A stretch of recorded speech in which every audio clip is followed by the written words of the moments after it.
Ayan, magandang araw mga Q. Welcome po dito sa aking YouTube channel, Super Q TV. Kamusta po kayong lahat mga Q? Yan, ito mga Q, post awareness lang din naman to mga Q para po sa ating lahat. Yan, tulong na rin kay idol natin mga Q kasi ginagamit po yung pangalan niya guys. Kasi ngayon, laganap na naman yung mga Facebook page na mga scammer mga Q, yung nanghihingi ng like, follow and share mga Q para daw mapadalhan kayo sa inyong mga Gcash. Guys, manloloko po yan. Huwag po kayong maniniwala sa mga ganyan mga Q. Dalawa lang po yung Facebook page ni Elias CTV mga Q. Yun po yung Elias CTV. May blue check po yan. Tapos yung Elias Lintukan, may blue check din po yan guys. At saka nagbabala na rin dito si Elias CTV mga Q na hindi po siya nagbibigay ng pera. Yan para lang i-follow siya, para lang mag-react kayo sa mga post niya. Hindi niya po yon ginagawa mga Q. So panoorin niyo po yung video natin dyan sa baba Mario kung saan na nagbabala po siya sa atin. Mako na wag basta-bastang maniniwala. Ang matindi kasi dito guys, ang dami pong naniniwala. Makyo. Yan, ang daming nag-share, ang daming nagre-react. Makyo, grabe. Ang daming pa ring Pinoy ngayon ang mabilis maloko. Guys, kung makakatanggap kayo ng mga ganyan, makakita kayo ng ganyan, itry nyo naman sanang mag-search.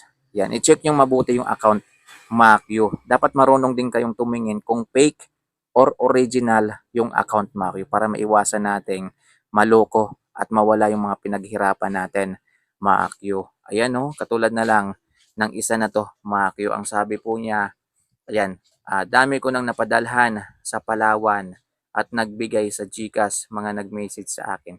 Guys, wag na wag kayong maniniwala dyan. Sa pangalan pa lang ng account, hindi po yan. Ito pa sinahantagan ko 20,000 ang pangnegosyo ang mga masisipag kong followers. Ay grabe talaga. Ang kakapal talaga ng mukha ng mga scammer na to guys. Sinasamantala nila yung kasikatan ni Elias CTV, mga Q.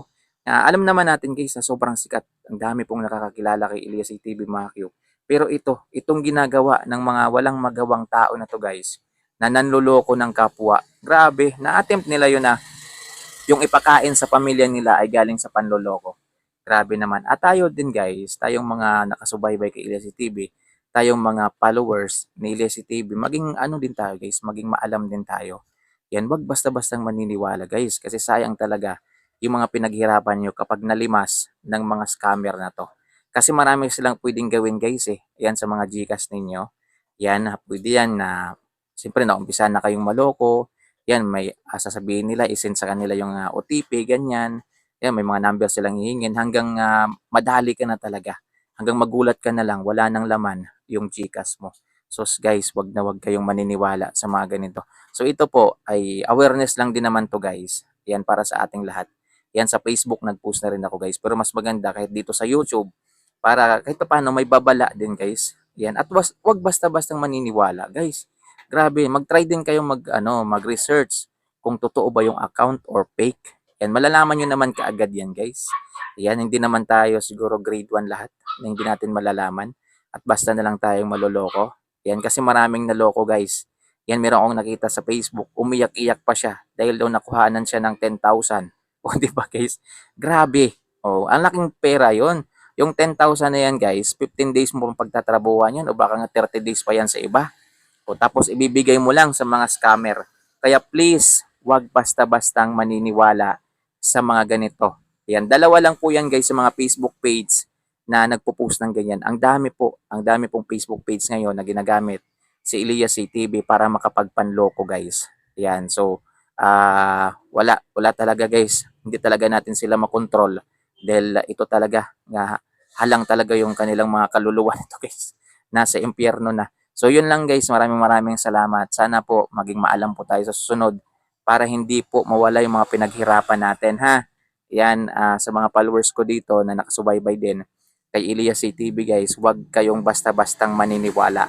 Dahil yung pera ninyo sa mga Gcash ninyo, pinaghirapan nyo yan, huwag nyong ibigay dito sa mga scammer na to na walang magawa sa buhay kundi ang manloko. Yan ang matindi kasi dito guys.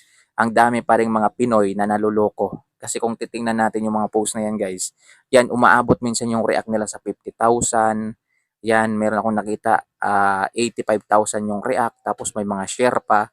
Ay grabe, naluloko pa rin sila mga Q. So yun lang guys, tandaan po natin yung dalawang account ni Elias TV, Elias J Lintukan Macchio. Elias Lintukan Macchio, may blue check po yan. Tapos yung isa, Elias JTV, na may blue check din. Yung more than 6 million followers. Tapos yung isa guys, wala pa yatang 1 million followers. So yun lang guys. Maraming salamat sa panonood at mag-ingat po tayong lahat. Ingatan natin yung mga pinaghirapan nating pera sa mga GCash natin para hindi malimas ng mga scammer na ito. Maraming salamat guys. Thank you for watching.